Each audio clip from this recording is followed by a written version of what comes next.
গুৱাহাটীত ৰাজ্যিক ফেন্সিং চেম্পিয়নশ্বিপৰ সফল সামৰণি ১৫খন জিলাৰ অংশগ্ৰহণ ১৫০ গৰাকী ফেন্সাৰৰ ক্ৰীড়া প্ৰদৰ্শন।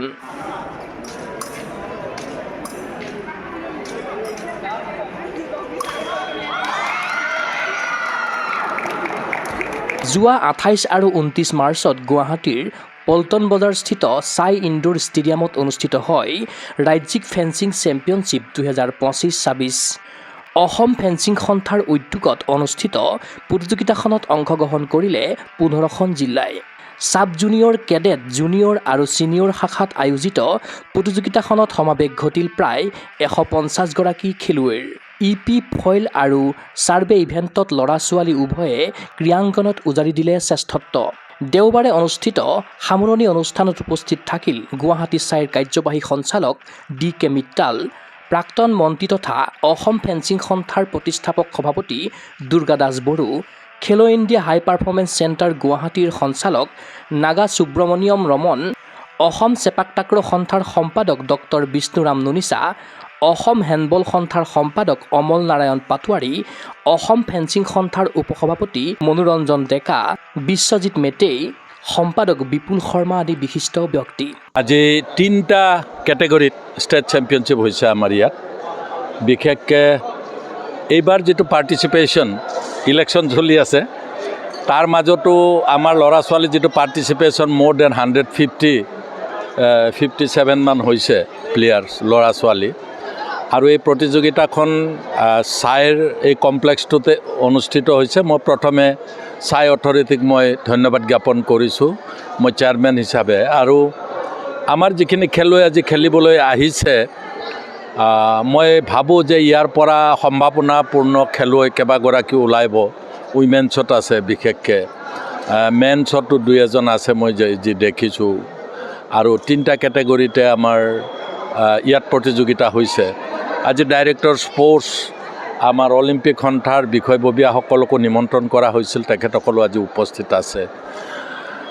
মোৰ আজি এইকাৰণে ভাল লাগিছে যে যেতিয়া আমি ফেন্সিং ষ্টাৰ্ট কৰিছিলোঁ তেতিয়া মাত্ৰ 5টা প্লেয়াৰ লৈ আমি ফেন্সিং ষ্টাৰ্ট কৰিছিলোঁ।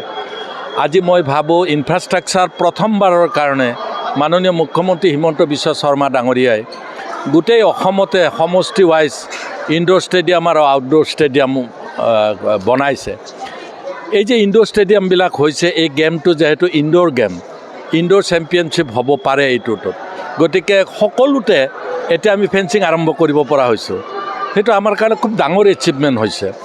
আৰু এই প্ৰতিযোগিতাত যদি আমি ডিষ্ট্ৰিক্ট ৱাইজত বা সমষ্টি ৱাইজত খেলটো আৰম্ভ কৰিব পাৰোঁ, মই ভাবোঁ যে হাজাৰ হাজাৰ প্লেয়াৰ ইয়াৰ পৰা ওলাব। আৰু খুব ৩-৪ বছৰৰ ভিতৰত প্লেয়াৰ চম্ভালিবলৈ আমাৰ কষ্ট হ'ব, যথেষ্ট কষ্ট হ'ব। আজি এনেকৈ ১৫০ হৈছে, ইয়াৰ পিছত ১৫০০ পাৰ্টিচিপেণ্ট হ'ব মোৰ বিশ্বাস আছে। কাৰণ ক'তো ষ্টুডিঅ' নাই, ইনডোৰ ষ্টেডিয়াম নাই কাৰণেই প্ৰেক্টিছ গ্ৰাউণ্ড নাছিল। অকল যে পিটছখন লাগে প্ৰেক্টিছৰ কাৰণে সেইটো নহয়, প্লেন গ্ৰাউণ্ডতো প্ৰেক্টিছ কৰিব পাৰে। অলপ ল'ৰা ছোৱালীৰ কষ্ট হয়, প্লেন গ্ৰাউণ্ডতো প্ৰেক্টিছ কৰিব পাৰে, পাকা হ'লেও হয়, তাৰ ওপৰত এখন চিম্পল কাৰ্পেট পাৰিব পাৰে। মই ভাবোঁ আজিৰ সেই ২০০ দিন পাৰ হৈছে আৰু হিমন্ত বিশ্ব শৰ্মা ডাঙৰীয়াই গোটেই খেল জগতখনকে, অসমৰ খেল জগতখনকেই এটা সুকীয়া অস্তিত্ব তৈয়াৰ কৰিবৰ কাৰণে যি প্ৰচেষ্টা চলাইছে, মই ধন্যবাদ জ্ঞাপন কৰিছোঁ তেখেতক।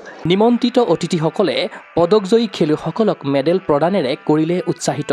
আগন্তুক ৰাষ্ট্ৰীয় প্ৰতিযোগিতাৰ বাবে খেলুৱৈসকলক শুভেচ্ছা জ্ঞাপন কৰিলে অসম ফেন্সিং সন্থাৰ সম্পাদক বিপুল শৰ্মাই। আমাৰ আজি ৰাজ্যিক ফেন্সিং প্ৰণীতা আমি 4টা ইভেণ্টতে আমি খেল পাতিছোঁ। ছাব জুনিয়ৰ যিকেইটা কেটেগৰী আছে, ছাব জুনিয়ৰ, কেডেট, জুনিয়ৰ আৰু ছিনিয়ৰ। ছাব জুনিয়ৰটো হয় আমাৰ আণ্ডাৰ-14 হয়, আৰু আপোনাৰ কেডেটটো হয় আণ্ডাৰ-17, আৰু জুনিয়ৰটো আণ্ডাৰ-20, আৰু বাকী চব ছিনিয়ৰ খেলে।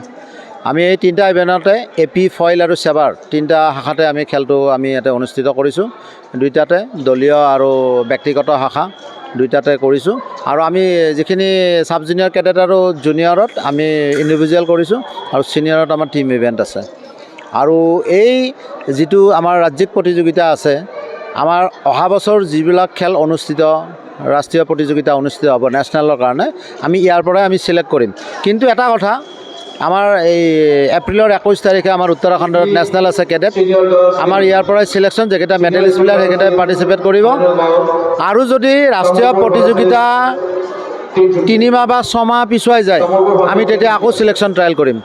এইটো আমি খেলখন পাতিছোঁ, ইয়াৰ পৰা আমাৰ মোটামুটি 3 মাহৰ ভিতৰত যদি 2 মাহৰ ভিতৰত ৰাষ্ট্ৰীয় প্ৰতিযোগিতা হয়, তেতিয়া এই খেলুৱৈখিনি খেলিব। যদি কিবা কাৰণত দেৰি হৈ যায়, আমি তেতিয়া আকৌ চিলেকশ্যন ট্ৰায়েল পাতোঁ। কাৰণ কি হয়, কিছুমান ল'ৰা ছোৱালীয়ে মেডেল পোৱাৰ পিছত অলপ প্ৰেক্টিচটো কমি যায়, তাৰ পাৰফৰ্মেঞ্চটো অলপ ডাউন হৈ যায়। ফলত নেশ্যনেল যেতিয়া খেলিব, তেতিয়া আমাৰ নেশ্যনেলত মেডেল মাৰিব নোৱাৰে, সেইটো এটা প্ৰব্লেম হয়। তো সেইকাৰণে আমি সেনেকুৱা ধৰণৰ আমি চিলেকশ্যন ট্ৰায়েল ৰাখি দিওঁ। ছিনিয়ৰ নেশ্যনেল এতিয়াও ডেট ফিক্স হোৱা নাই, কিন্তু কেডেটৰ হৈ গৈছে। 21 এপ্ৰিলৰ পৰা 26 এপ্ৰিলৰ উত্তৰাখণ্ডত হ'ব। হয়, ছিনিয়ৰ নেশ্যনেল বা তাৰপৰা নেশ্যনেল গেমছৰ কাৰণে টপ 8ত যেকেইটা থাকিব সেইকেইটাৰ ভিতৰতে আমাৰ যাব। আৰু আমাৰ এই প্ৰতিযোগিতাত আজি মোটামুটি 100-150জন প্ৰতিযোগিতাই অংশগ্ৰহণ কৰিছে, ল'ৰা ছোৱালী 15খন জিলাৰ পৰা ইয়াতে পাৰ্টিচিপেট কৰিছে আমাৰ ইয়াতে। ক্ৰীড়া অনুৰাগীৰ আশা, এনে প্ৰতিযোগিতাৰ আচলত ধৰি দুপে আগুৱাই যাওক অসমৰ ফেন্সাৰ। আগন্তুক ৰাষ্ট্ৰীয় প্ৰতিযোগিতাত দুৰ্দান্ত প্ৰদৰ্শনেৰে ৰাজ্যলৈ কঢ়িয়াই আনক পদক জয়ৰ কৃতিত্ব। ভিডিঅ' জাৰ্নেলিষ্ট জবান ৰাভাৰ সহযোগত চিন্ময় বৰাৰ প্ৰতিবেদন, গগো স্পৰ্টছ এনি।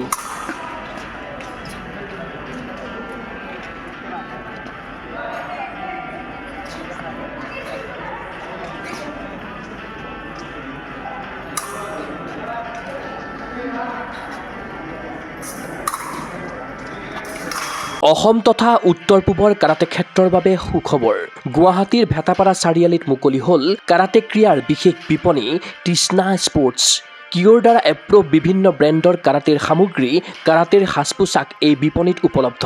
খুচুৰা আৰু পাইকাৰী মূল্যত ক্ৰয় কৰিব পাৰিব আপোনাৰ প্ৰয়োজনীয় আৰু মন পচন্দৰ সকলো সামগ্ৰী। কিয় approve model gloves, kicking pad, kit bag, standing kick bag, leg guard, head guard, chest guard, groin guard, rubber puzzle mat, belt ইত্যাদি উন্নতমানৰ কাৰাটেৰ সামগ্ৰী ক্ৰয়ৰ বাবে আহক তৃষ্ণা স্পৰ্টছলৈ। ঠিকনা তৃষ্ণা স্পৰ্টছ, ভেটাপাৰা চাৰিআলি, SB complex, BR road, Guwahati 28। Phone number 7002853483 আৰু 84720500034।